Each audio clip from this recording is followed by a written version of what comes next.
Hello everyone, good morning. Thank you for joining us today. Today is a different kind of grand rounds. It's more about, we're trying to incorporate healthy living as well as lifestyle medicine into our professional practice.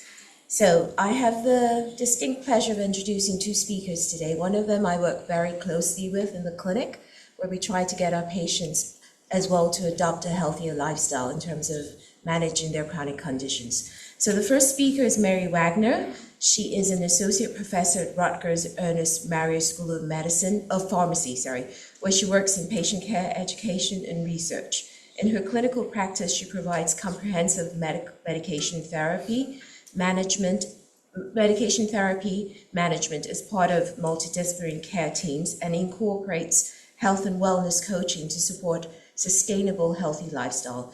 Dr. Wagner is a certified diplomate of the American College of Lifestyle Medicine. She's the co-director of the Honors Research Program, and she's the former director of the Interprofessional Education at Rutgers.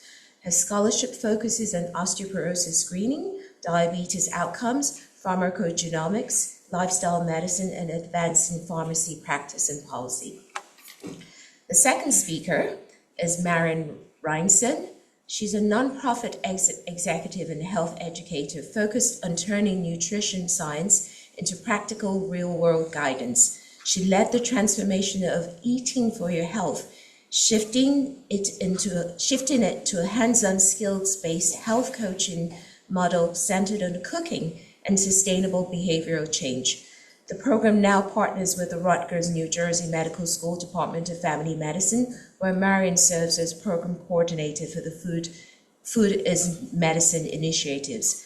With training in psychology, culinary health, education, and nutrition coaching, Marion is known for making complex nutrition topics approachable, non-judgmental, and immediately useful in clinical and everyday life.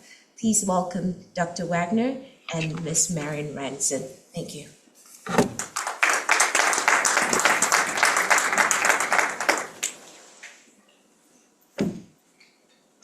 We're reversing our order a little bit. I'm Marion, that's Mary. So I'm really pleased to be here talking to you as healthcare providers, but the way I'm going to be talking to you this morning is as human eaters. So, as humans, we are meant to eat in a certain way. We promote, actually, do you want me to leave this up here for another minute? Has everyone filled it out? Because you're going to do a post survey and we're going to give you the opportunity to set a SMART goal and be held accountable to keeping it. Okay. You ready? Okay. All right. So I'm going to be talking to you about healthy eating on the go. And what we like to do is explain first what we mean by healthy eating when we're talking about eating for your health. We don't recommend any specific style of eating. We don't say you need to be vegan or vegetarian or omnivore. Whatever style of eating works for you is what works best for you. But what we do ask people to try and eat as much as possible is whole food ingredients, not hyper-processed foods that you can recognize what they look like in nature. Everything that we had this morning is all whole food ingredients. Hopefully you can recognize most of them. And there is no gluten, there's no hidden dairy, meaning there's not cream sauces in them. And there's different protein levels, but what works for one person might not work for another. So for instance, the oatmeal you might eat a bowl of oatmeal and feel hungry in an hour and a half. Where if you eat a bowl of chili, you're not hungry for 3 hours. And that's supposed to eat. We're supposed to eat a meal that can then let us not think about eating again. We're not worried about our digestion. We're not worrying about the next time we eat because we are satiated. So what I hope to do with this presentation is give you a little bit of a mind shift about how you're fueling your body and your brain. So everything that we base our education programs are on these 7 pillars. How you feel as data is one of them, which means how you feel when you eat something is information. It might be something that is supposed to be really healthy. For instance, my sister had once said to me, Marion, can spinach make you gassy? And I'm like, well, Are you asking if it can make me gassy or asking if it make you gassy? If you eat raw spinach and it makes you gassy, then yes, it does. And if for me, I'm fine eating raw spinach. For her, if you want spinach, you maybe want to cook it or choose another leafy green. So really listening to what your body is telling you, because it doesn't matter if it's supposed to be good for you. If it's not good for you, it's not good for you. And that might be something that you feel in an hour. It might be something you feel in 3 hours. It might be something you feel 2 days later when you feel like your joints are really hurting you. And you have to think, what did I put in my body that might be causing me to have this inflammation? The how you feel as data is directly related to biological individuality, which you're all well aware of. You give somebody a treatment, it worked for one, it doesn't work for the other, because every body is different. So we ask people to do experiments with your own body and see what works for you when it comes to eating a meal that works for you.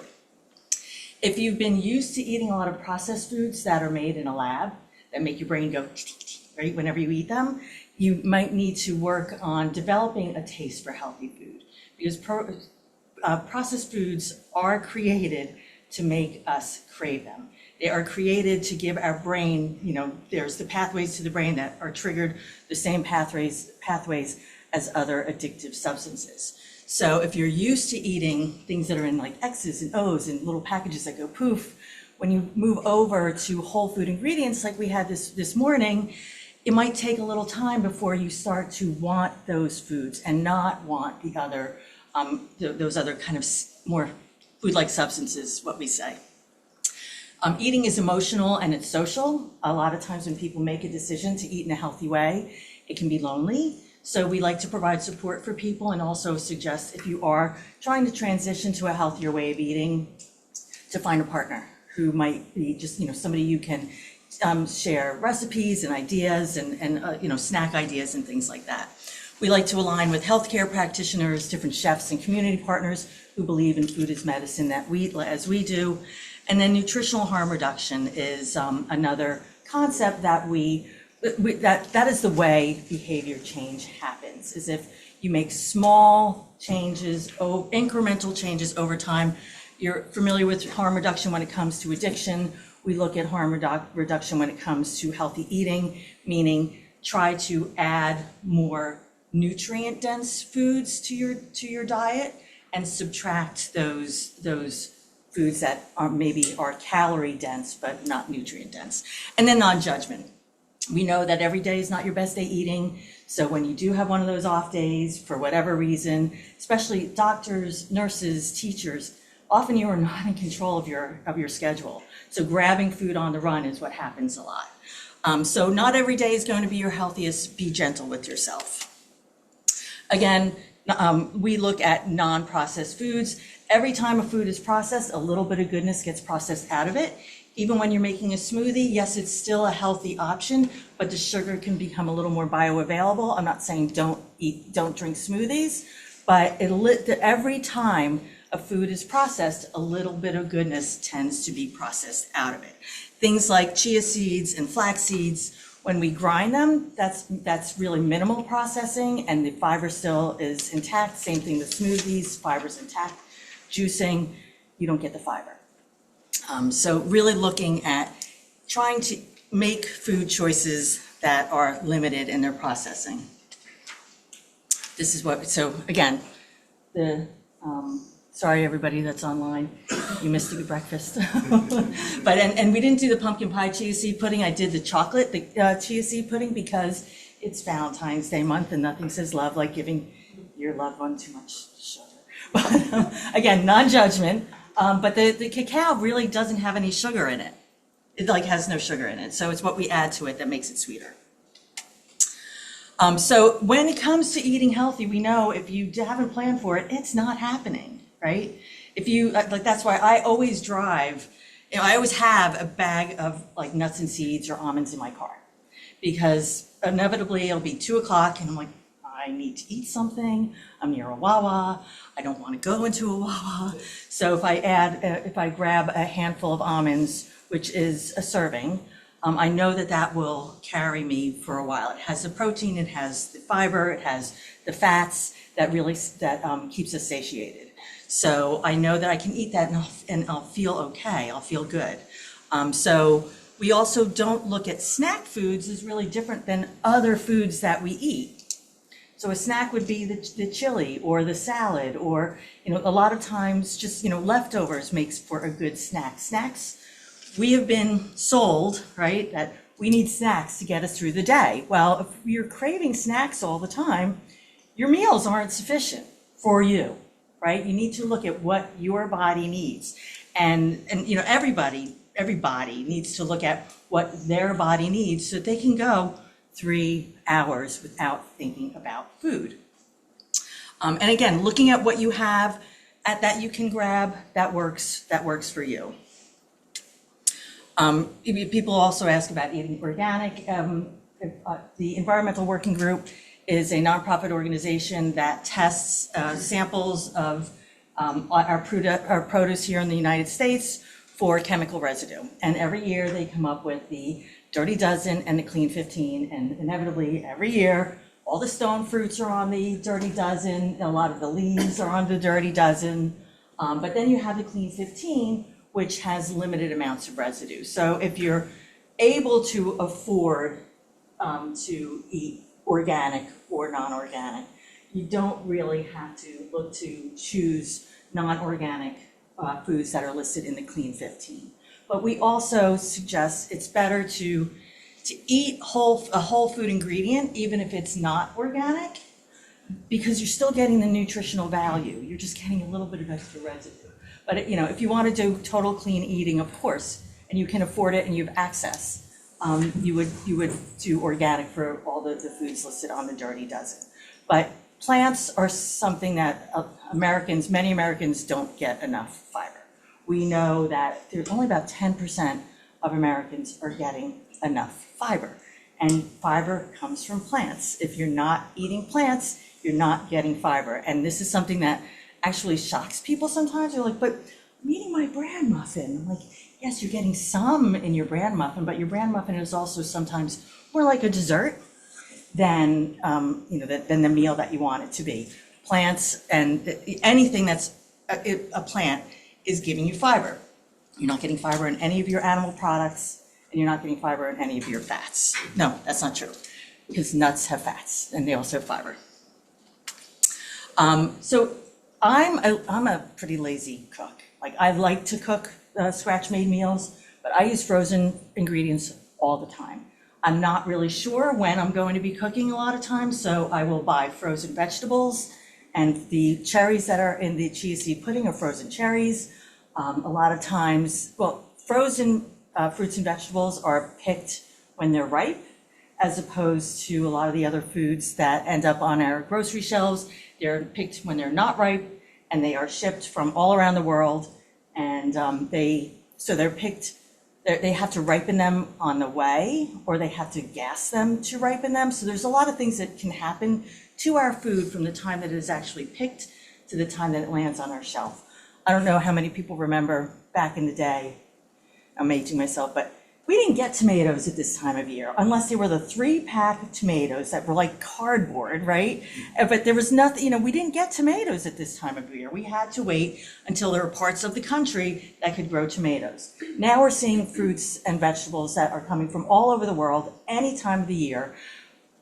But you want to be eating things when they're in season, when you can. At this time of year, this is why we eat canned tomatoes, right? Because that's what we have access to, and actually they are, the nutrients in there are more bioavailable to us. I'm a little obsessed with tinned fish because as a woman of my age, I'm also very concerned with my bone health. So I look at sardines as a supplement. Do I love them? Not necessarily. Do I know that they're really good for me? Absolutely. I actually changed my diet to incorporate some of these foods that I look at like substances like sardines and almonds and prunes, give you 20% of your vitamin K, really important for your bone health. And I have osteopenia, and I was able to reduce my bone loss through changing my diet. But it's intentional, right? You have to make a decision to add things to your body that are going to fuel your cells. So tin fish are really a great source. 5 minutes? 10 minutes, all right, good. They're, so a can of smoked oysters, which is, there's certain foods that I find are polarizing. Oysters, sauerkraut, cilantro, licorice. Either people like them or they don't, right? So oysters, a tin of oysters gives you 600% of your daily allowance of zinc. So I make sure that I eat oysters like every week in the winter, especially because I really want to boost my immune system. Same thing with eating 2 Brazil nuts. 100% of your selenium comes from 2 Brazil nuts. So I also use 2 Brazil nuts as a supplement. Drives my husband a little crazy, but he just eats his 2 Brazil nuts and he, doesn't have to listen to me lecture him. So looking at foods as really that kind of injection of the nutrients that our bodies and our cells need is the way we look at food and eating. If you wait till you're really, really hungry, chances are you're not going to make the best choices, right? So again, planning is everything. And finding those sources for healthy foods that are delicious is sometimes a challenge. But, planning and just making sure that you're honoring your body and your brain by fueling it in a way that is healthy. So this is one of my favorite slides. So tree nuts, we've got tree nuts and we've got seeds. So I look at this like a vitamin bottle, right?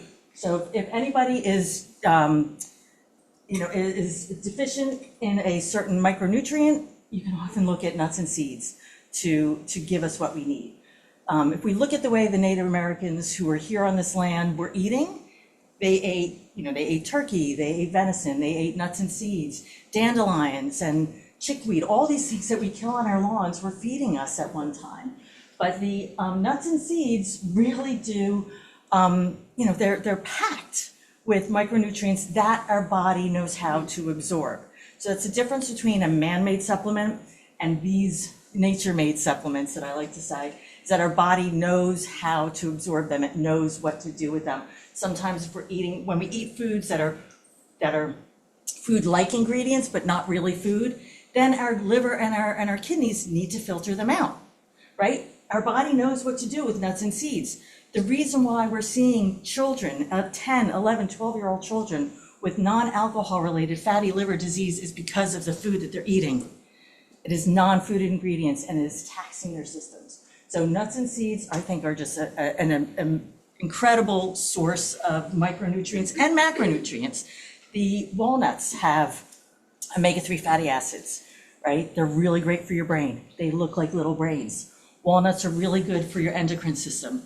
They are the butterfly that looks like your thyroid. That's kind of stuff like blows my mind, right? Like beets are really good for your blood, or the color of blood, they help with production and blood flow and all these things that food, natural ingredients do for us. And then just a little story about somebody who was eating, somebody called me, he's 82 years old, he's like, Marion, I've had type 2 diabetes for 20 years and I'm trying, I want to start to eat healthy now, what should I be eating? So I asked him, what are you eating? And his wife was doing a pretty good job at making sure that he was getting the healthy foods that he needed. And then he's like, well, I don't eat lunch. I'm like, you've got diabetes, you have to eat lunch. He's like, I just eat a bowl of pistachio nuts. That's what I have for lunch every day. And then we're talking a little bit more. He's like, and my potassium is really high, and the doctors don't know why. And and I'm like, wait a minute, did you just tell me that you eat a bowl, not a handful, but a bowl of pistachio nuts every single day? That's going to cause your potassium to go through the roof. I'm like, John, eat a bowl of mixed nuts. You'll be fine, But anything, even, the natural goodness in things, if you eat too much of it, it's going to be too much. Selenium, you can't eat a bag of Brazil nuts all the time. Your hair is going to start to fall out because it can cause a toxicity. People can't have nuts because they're allergic to nuts, you have seeds, right? So we've got your pumpkin seeds, your sunflower seeds, chia seeds, flax seeds, sesame seeds. Again, these are really super high in fiber, so you want to gradually add them to your diet if you haven't. If you all of a sudden go from not eating these foods to eating these foods, you might get a little bit of a complaint, right? So gently ease your way into healthier eating. For seed nutrition, I mean, it's got, you know, your protein, fiber, minerals, right? Your minerals are everything that's an IUM. You probably already know this. But, you know, your selenium, your calcium, your potassium, those are all minerals that we used to find in our soil where we grew our food. Everything we needed was the sun and the soil, and, you know, everything that grew from the soil had the nutrients. We eat those plants that had the nutrients. We eat the animals that ate those plants. That's the way we used to eat. We need to get back to that whenever we can. Not everybody is able to have access to that kind of information, but when I go to the dollar store, I'm always standing behind the nuts and seeds and buy that. You know, I don't really, but to be a little creepy. Dairy has, what do I have, Mayor? 3 minutes. All right. Dairy is a really good option, not necessarily milk, but a fermented food like the yogurt that we have out there. It's a full-fat yogurt. I have people do side-by-side comparisons of a yogurt versus a sour cream. I don't buy sour cream anymore. I always use a nice full-fat yogurt, and it gives, nobody in my family even is missing it.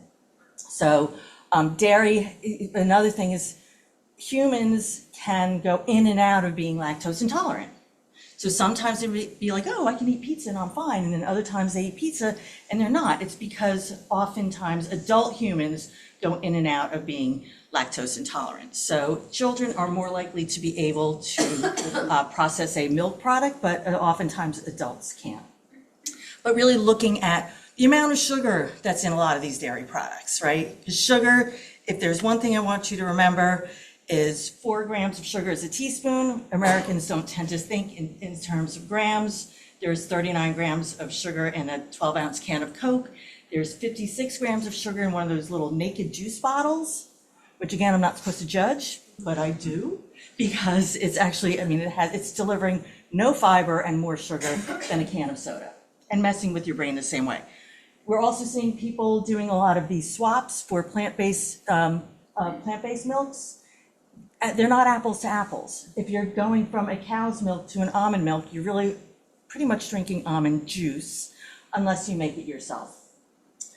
Soy is one of the closest in the nutrient profile to all the plant-based milks, and there have been no conclusive studies that show that women who have had breast cancer cannot have soy. But it's best to not, well, you wouldn't want to eat soy for 3 meals out of your day, and you also don't want to be eating the soy, the powders, right? Get your soy from real food. Tofu is a minimally processed. Herbs and spices, every single one of them is it has medicinal value. Every single one, from your cracked black pepper to your cilantro, parsley I'm obsessed with. It has vitamin K, it is vitamin C. It's good for your kidneys. If people have issues with kidney stones, adding parsley to your diet will help cleanse your kidneys. And it's also good for your connective tissues. So I add a big handful of parsley when I make chili, when I make different things, and chefs look at me like I'm out of my mind, because they kind of do this, you know? And I put in a whole handful because I see it as ingredients. I add it to my salads. Many other cultures use way more herbs and spices than we do, but they fuel you, they feed you, they have a medicinal value, and they can be potent. Reading the label, knowing what you're looking at, again, knowing the added sugars, right? When you look, it's often unintentional. You know, I had my little yogurt that was low fat and lemon, I was feeling really good about myself. It has 16 grams of sugar. I was like, that's not what I intended. So really looking, just because it may not taste like there's sugar, the label is going to tell you what it is that's in there. Hidden sugars, there's hundreds of words for sugar that the food manufacturers use. 30. Okay. And we are genetically programmed to like sugar, so it's not you, right? It's the way that we've been programmed in nature, when we used to have to find things that would feed us if it was sour or, it was not ready for us to be eating it. Then you're going to be going over these superfoods. So honor your bodies. And when you talk to your patients, ask them to, if they can add more things that are actually going to help to fuel their bodies and their brains. And I hope that you do too. Thank you. Let me go back up to the next slide, because they're going to do the survey again. It's not, it's at the very top. You want to go back Yeah. up to the top? So if you haven't filled out the survey, please do it, because some people came in late. Because I want you to be able to fill out a SMART goal at the end of this presentation. So I'll just give you a second to click that. Marion and I have been doing this for a year as part of the Joy at Work grant, and each of our talks are an hour. So that's why we've been rushing through it. It's we love having Marion. We've been working together with Eating for Your Health, and now she's part of the New Jersey Medical School in Newark, and doing a lot of great work with food insecurity and working with homeless shelters and the family medicine group there. And so we're lucky to have her part of Rutgers, and I've enjoyed working with her in the stories that she has to tell. And so now I'm going to tell you a little bit about lifestyle medicine. I've been using it in a variety of the clinics that I work in, and we give patients a survey at the front desk.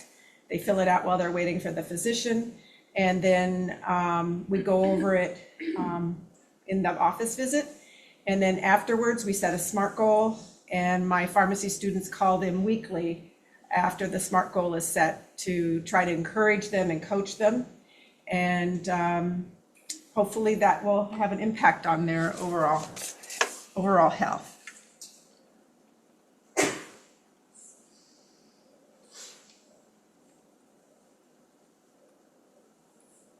So you've gotten the goals and objectives several times. The first one is to define lifestyle medicine. It is a growing field, and it's being incorporated in many medical schools and into their curriculum and into their clinical practice.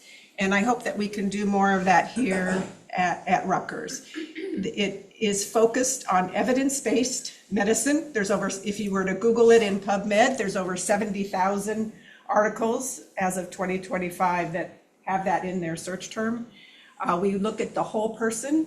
We look at the 6 pillars, and all of them are related to each other. None of them work in isolation. And we work on the patient's pace. So it's very much giving patients power to govern their own care. We use a lot of health coaching techniques to try to move them through the behavioral change process, very similar to smoking cessation thought processes. And we set SMART objectives with them and work with them through the trans-theoretical model of change to move them through health behavior change. These are the 6 pillars. We're going to focus today primarily on nutrition, which is a whole food, plant-based diet, restorative sleep, good activity, avoidance of risky substances, positive social connections, and stress management. And if these are all in play, we can prevent 80% of heart disease, stroke, type 2 diabetes, and present 40% of different cancers.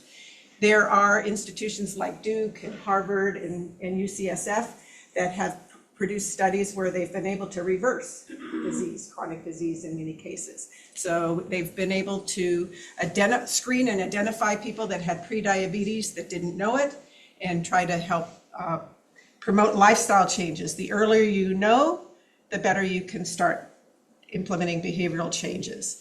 There was a study in 2016 that took about 5,000 people and between the ages of 20 and 85, and they looked at 4 different lifestyle parameters, and only 3% of the American population maintain these lifestyles. So there's plenty of people that you can reach in the community to improve their lifestyles. They're either smoking, they're either eating a diet that doesn't align with guidelines, or exercising not along with guidelines, or they're overweight. I was very pleased with 35 people that filled out the survey before we came. You're all generally pretty healthy. You could probably be eating a little bit more vegetables. You don't eat your fruit. You don't eat your beans and your nuts. And some of you like your sweets. So those are a little few things you might think of for your SMART goal. So This is a study that looked between 1990 and 2021, and on the right, they look at what the killers are, and high blood pressure, high blood sugar, smoking, obesity. All of these are affected by lifestyle medicine and treatable, and especially diabetes and obesity can help progress to these other chronic diseases and increase mortality. This study looks at the risk factors on the left, and the different colors correlate with different chronic diseases that you have noted on the right. And diet is the #1 modifiable risk factor that we can improve to decrease mortality. I did a study about 6 years ago across all of RBHS, all healthcare practitioners. We gave them a healthy eating challenge, and we ran 7 different workshops through the Student Honors Research Program, and we looked at all the different healthcare providers, students and residents and staff. And the response I got was, I'm not going to eat breakfast before I come to work unless it's in my white lab coat, if I can drink it in the car, or if it's at the nurse's station. And it was really, really difficult to work with behavioral change in the healthcare field with our lifestyles. And so I think today's presentation with Marion's sample recipes, all of those things can be prepared the night before. You can prep them, bring them in your bag. If you don't want to eat at 8, 7 in the morning, you can eat at 10. All of these recipes that she gave you will be helpful in terms of allowing time to prep over the weekend or the night before and bring the foods with you. Another potential good SMART goal for you. So the problem is the standard American diet doesn't follow anywhere near what we should be doing. We're eating way too much processed foods, fast foods, too much sugar, sugar-loaded drinks, and a lot of us are obese. So this suboptimal diet study showed that in 2012, almost 50% of all cardiometabolic diseases were associated with these suboptimal diet markers. So these are things that you can help your patients with. You can tell them to modify these factors that we have here, sodium primarily, and you've seen that with the DASH diet, eating more nuts, don't eat sandwich meat, more vegetables and fruits are good things to help your patients. So how are diet guidelines created? You've seen all kinds of different diets. We have the USDA guidelines. How many people know how they're created? Why is our guideline different than the World Health Organization guideline? Anybody know?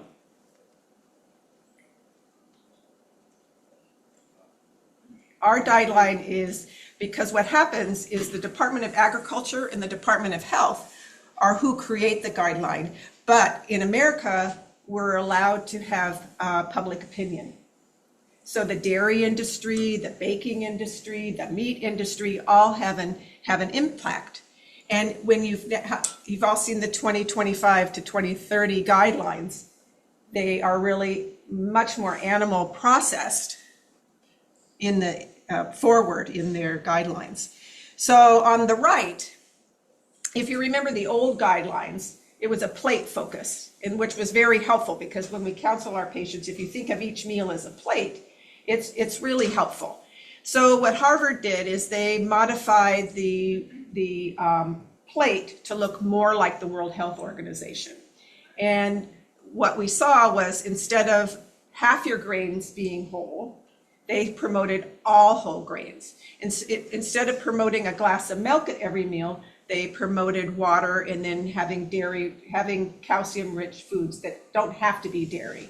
And they promoted more variety of healthy proteins, animal and non-animal based. It still sticks with half the plate being plants. They also focused on more healthy oils. And you can see on the left, we have a lot of room to go with our diets because over 63% of our diet is processed food and very little plant-based. So another thing you can do for yourself and your patients is just try to get more plants into your diet. I'm not going to spend a lot of time on the diets. You can keep these for your reference. But we promote the DASH diet for hypertension because it significantly lowers systolic blood pressure.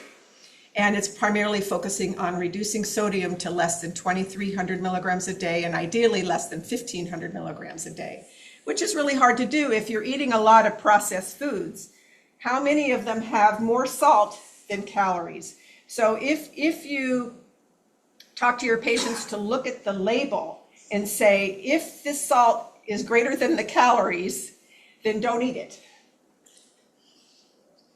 The Mediterranean diet is greatly promoted, and we actually have a kinesiologist here at Rutgers that does a lot of studies. He's also a diplomat in ACLM, and he promotes the Mediterranean lifestyle, not just the diet.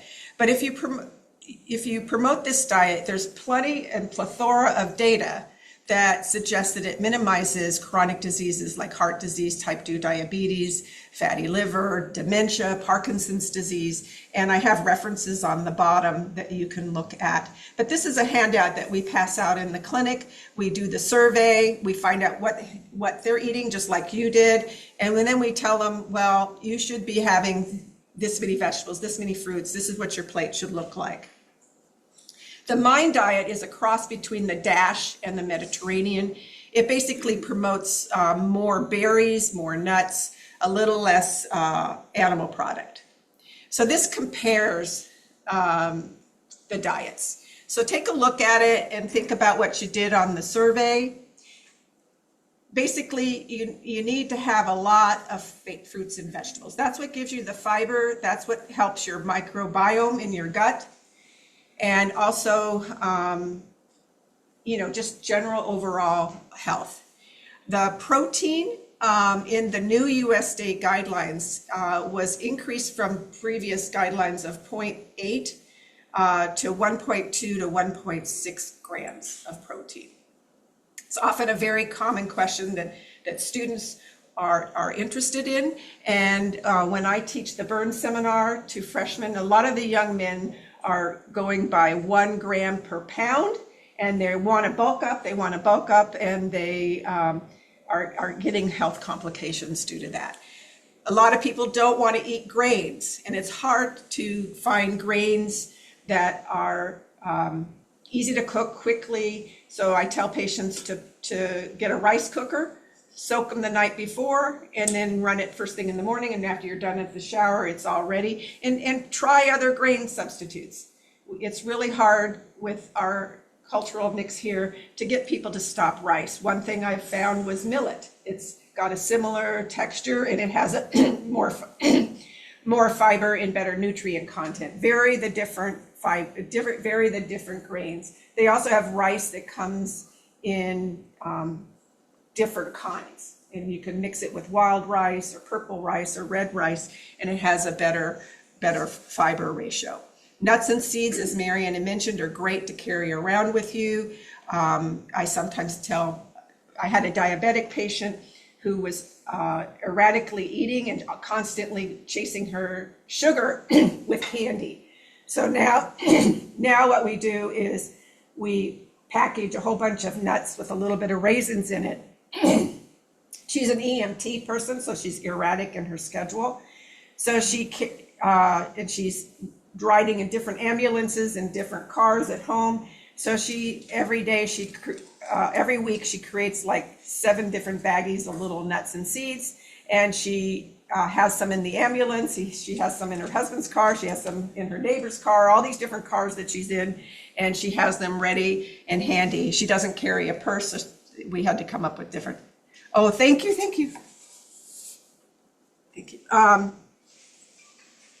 And fats aren't bad. You just have to use them in moderation and prefer olive oil. So the blue zones are based on, you've heard of them, they come from areas where people are living longer. The National Geographic did a bunch of stories on it. But they're not just promoting diet, they're promoting moving, being part of a group of people for social community, having a positive outlook, eating wisely. And these are some handy tips that I give patients. You know, add more whole grains. There's a variety of grains that you can pick from, farro, quinoa, bulgur, oatmeal, and you want the grain to be long cooking. So many people eat those little packets of oatmeal. I eat my oatmeal, but it's like the instant. The ratio should be 4 cups of water to 1 cup of grain. So that tells you it's longer cooking.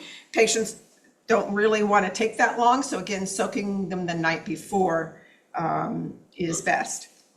Handful of nuts. Try to get beans. It's really hard to get a whole cup of beans every day, but like just add more beans the best you can, and 5 to 10 servings of fruits and vegetables. Avoid sugar, sugary and salty snacks, packaged foods, processed meats. There were studies that looked at people that sandwich meat was one of the biggest killers that we have, but that's one of our staples in America.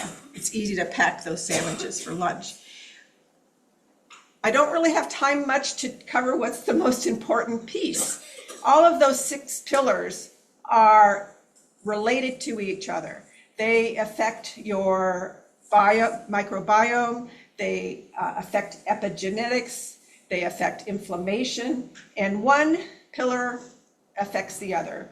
And so you have to understand the relationship between these and how they affect each other for long-term maintenance. So for example, we generally find that people that like to exercise also make better food choices. It suppresses the hunger hormone, helps with weight management.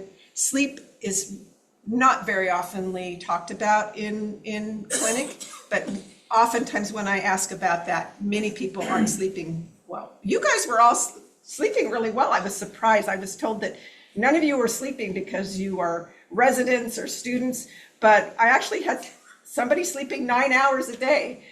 So most of you were sleeping in the right range. But sleep is vitally important for maintaining all your hormone balances. You all know this. I don't need to preach to the choir, but our society says it's okay not to sleep because you got to get a lot of work done, but it controls all of our hemodynamic status and weight management. It controls our mood, and our diet also affects our sleep. If we move our carbs more to the morning, you'll improve your sleep profile. And a balanced diet helps you sleep better. It helps you regulate your hormones and weight when you sleep well. Stress is really important. It affects our sleep, our food choices, sometimes we don't want to exercise. And when I'm in the pain clinic, I spend a lot of time just working on meditation with people to work through the pain. And when people can't sleep, there's no answer for menopausal women. I'm told by sleep doctors, it's okay just to wake up at 2 or 3 in the morning. You know, that's just, sorry, you don't have the progesterone anymore, and I'm not going to prescribe progesterone. So what do we do with those people? Instead of giving them drugs, we tell them to do meditation through it and sleep through, don't get out of bed and turn on the lights or turn on your phone. So you can't promote lifestyle unless you are practicing good lifestyle, unless you are practicing those 6 pillars. So that's why I had you commit to that survey in the beginning, because what I'd like you to do is start thinking about what you'd want to change in your life and in your clinical practice. So how do we make change? So our smoking guy already knows. You have to not violate someone's autonomy. And when I was trying to pass the health coaching program, I had an oral exam. The examiner kept saying, "You're a teacher. Stop teaching. You can't do that. You have to let the patient govern the interaction. And you can't push the change. You can't make people go at my pace, because they may not be going as fast as I want, but they're going at what they can do, and it's baby steps." So no one's going to make any change until they have realized that the pros of change outweigh the cons of change, that they are ready to change now. So what we do is we determine their readiness to change. So that's why you were asked that question on that survey. Document what they want to change and how does it align with their overall vision? Is it relevant to where they want to go? Keep that positive vision of where their place is that they want to be and how that goal is relevant to moving in that direction. And like Marion said, how you feel is data. So what motivates you to change? What motivates you to change? So I incorporate this in the nutrition elective in the pharmacy program. And so they, as part of their project, they work with a group and me for 5 weeks. So there was a student last year that decided he wanted to increase fiber in his diet, and he did not want it to affect his performance in the gym. So he said, okay, he did all this fiber, it worked great, and he learned that, like, he did lose some weight, and it didn't impact his ability to lift weights in the gym. But he had this side effect. His acne got better. So part of the assignment was to go do the research to figure out why your physiologic change happened, because they were required to make a presentation about their experience. And so, why do you think his acne got better?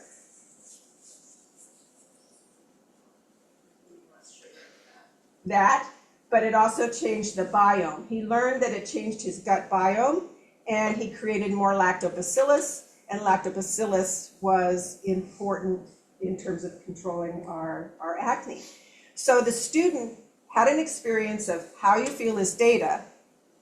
My pharmacy students, we did another project, and it was really difficult to get them to do behavioral change. So I learned that they needed data to substantiate their findings. So now this student had an experience where he had a how you feel is data experience, and then he had data in the literature to substantiate, hey, what I found was real. And that then said, okay, now I'm really motivated to keep this change. So then he goes on spring break. This is like a re-challenge trial. So he goes on spring break, he goes with the guys to Cabo, goes off his diet, starts drinking a lot, his acne comes back, and so then he reports like, oh, well, I know it really works. So I'm an N01 study and so change means is that the patient has to be committed to the change. He has to feel a difference in the change and have some evidence that it makes sense. And what do you do during the coaching process is you don't set goals that they're going to fail. So what they do is you set a goal that they're 80% confident that they can make. So that when I call the patient, they go, oh yeah, I did it about 50% of the time. You focus on what strengths they had to get through that. And then you focus on building that strength to get through that goal the next week. And then you don't focus on the barriers, because then they get upset. And that's usually the first thing they say when you call. Oh, doc, I didn't make the goal. I feel really bad. And I go, well, but you made it one day. What strengths did you do to get through that day? And they work on that, and then they do better in baby steps. So for a lot of this lifestyle medicine to work, you need to have someone that does a lot of the coaching. And our health insurance cards, if you tell patients to look at the back of their health insurance, all of us at Rutgers has a wellness program. They have health coaches. So if you have diabetes or hypertension, you can have a coach that calls you and keeps you on target. So SMART goals are what's needed. And you all know these, right? Specific, measurable, achievable, relevant, and time specific. And so you're going to start thinking of your own SMART goal at this point. You will do X, resulting in this outcome by X date. So for example, by next month, you will be briskly walking 30 minutes 3 days a week, or you will be eating a piece of fruit at every meal. Something that you can absolutely be held accountable for and measure. So we've gone through all of these objectives. So in your evaluation, please say that I covered them all. And we have a lifestyle medicine program that's going to be coming in late 2026 by Dr. Sadaguchi and Dr. Visaraya. They will be in the new building in the cardiology and be making all of this stuff available to you. We will be joining, there are 400 residency programs in the country, and Rutgers will be joining that, and they will be graduating next year and taking the boards for that. And these are resources that I'm just going to go through really quickly so that you, when you get the slide deck, you can know what they are. There's diets focused on saving our planet. This is the one advocated by Lifestyle Medicine. They're all vegan. Why you want plant-based, resources that you can give your patients, protocols that you can join, sample programs in other medical schools. This is a free curriculum. They give you a 230-page book with 9 classes already preset if you want to teach a culinary medicine class. These are a bunch of research studies. You've probably all heard about the National Diabetes Prevention Program. Lifestyle medicine research has 10 years, 15 years of data that substantiate this NIH CDC approved insurance-covered diabetes program. And what they learned was that lifestyle outperformed metformin in terms of patients' weight and A1C management. We have stuff looking at exercise, vegan diets. Exercise is better than medications. Exercise is good for blood pressure. And here's the post survey. And while you're filling that out, Marion can come up and we'll answer any questions. So what you're doing in this survey is making a commitment to how much time you're going to spend on some lifestyle with your patients and what SMART goal you want to achieve. And if you want to put your email in there, you'll have an accountability partner to make sure that you did it. I have a question. So we have a low-income population here. So when you work with patients, I know that a small pack of almonds is $8. I know that pears are $2.49 a pound, and a canned pear, small can, is $1.69. They're not buying those. I mean, they can't afford a small bag of almonds, right? What do you tell your patients? They can't buy nuts. So Crazy prices. what I do is asking people, because if you've bought any fast food lately, you're not getting a $5 value meal anymore. So I mean, it is convenience, it is access, and you can't push a rope, right? So if somebody's not ready to make some changes and they say, I don't have access to healthy food, and there's really isn't something that you can say to them, but you want to encourage people to try and make those healthy choices whenever they can. And when I look at the cost of, again, I can go to ShopRite, right? I'm not talking about going to the dollar store. No, these were ShopRite prices. I was there yesterday. Okay, so, but again, I buy what's on sale. So, if that's what we're eating for dinner, is whatever was on sale. So again, making those choices when you can buy those things, when they are available to you, making that a priority. It's hard to, what I also tell people is you're in this position right now, I'm hoping that you are not always, right? So when you are able to make a choice for a healthier option, that you will make that choice, you will take that choice. And it is a gradual process. So, beans, a bag of beans is 4 cans, but you have to be able to make those beans. If you're not cooking your beans well, it's not working for you. But again, knowing that a bag of beans is $1, let's say $1.99. It's probably less, but it's $1.99. That's four cans. So, explaining to people how you're spending money, you're probably spending money on soda. They're probably spending money on juice. Chips are $5. And chips. Yeah. Right, so these are foods that are not feeding you, but you're spending that money. So what I often do is I ask people, what are you eating? Is there something that you can swap out once a week? where you're not buying that 2-liter bottle of blue soda. And you might be able to get that whole grain or a bag of walnuts that is going to feed you. So it isn't a quick fix. And the food deserts are real, but it also, I've seen people who can make it work when they make it a priority. And your health, you only get this one body. So I think also it's educating our food pantries. And, a bag of nuts is a lot better than the thing of pasta. So a lot of what Marion has done up in Newark is, educating these shelters about, please supply. But a lot of what she did too was change their taste buds. So she worked in the kitchen where she taught them how to make the chili. And that chili is relatively inexpensive. And if you freeze it in little small individual servings, you can have it ready to go, prepped at any time. So I think a lot is education about helping them know what to eat, and then fixing the SNAP program and also the food pantries. Yes. Are there any good resources that give you like recipes for maybe like say a week that patients can just Yes. try, and that it's just so clean cut? This is what you're gonna buy. This is what you're gonna make.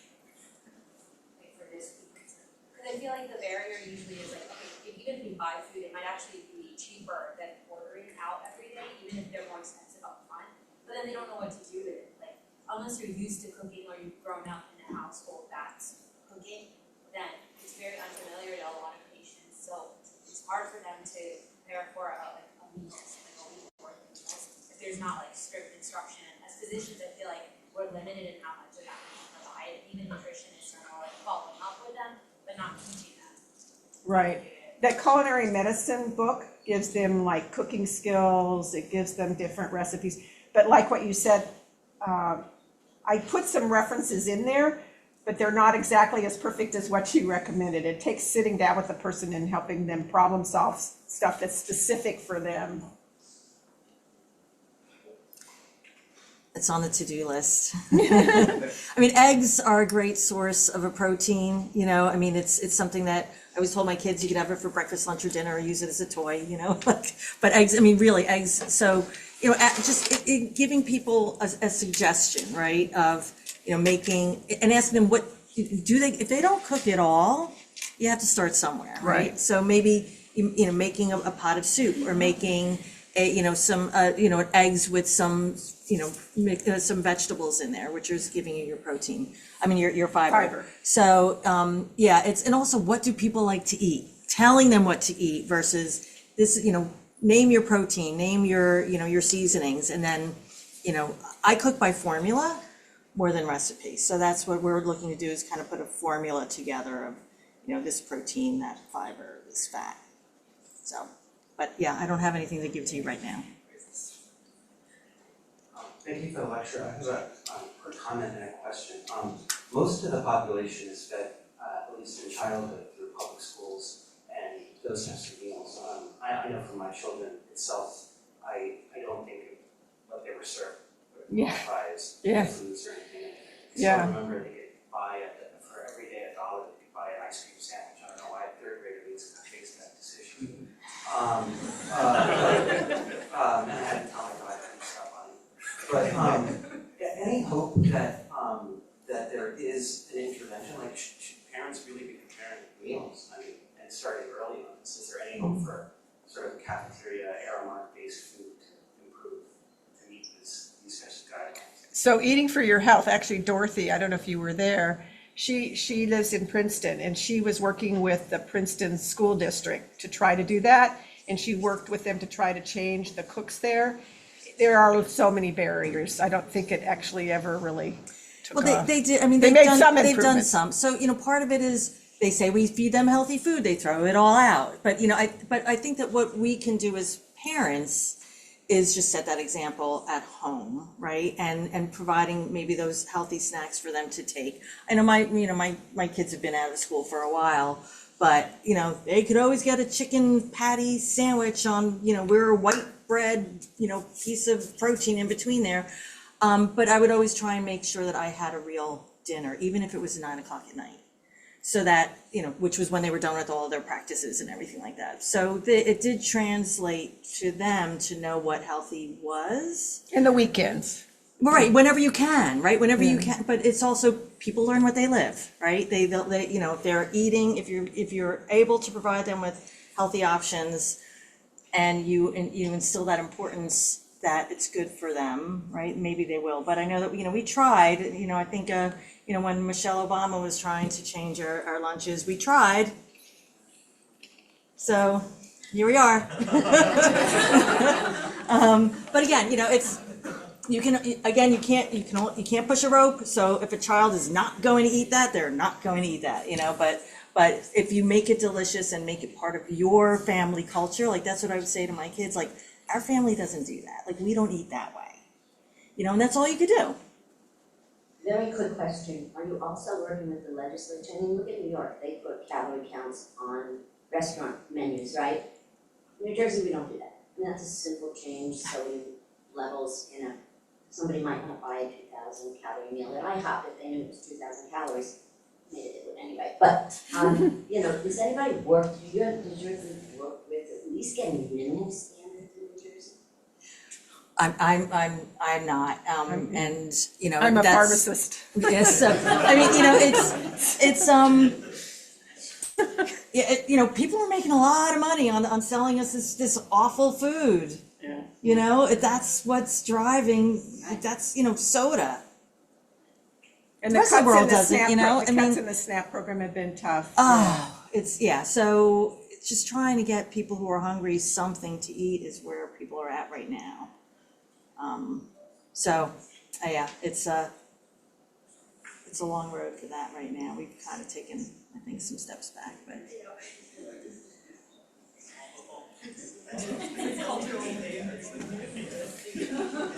Thank you so much for the talk. Thank you. Thank you very much.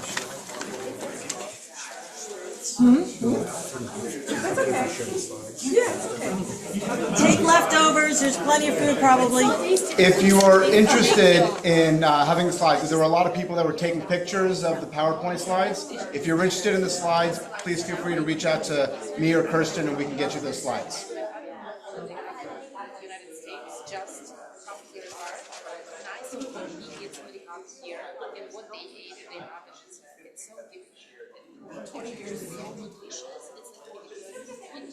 Very nutritious.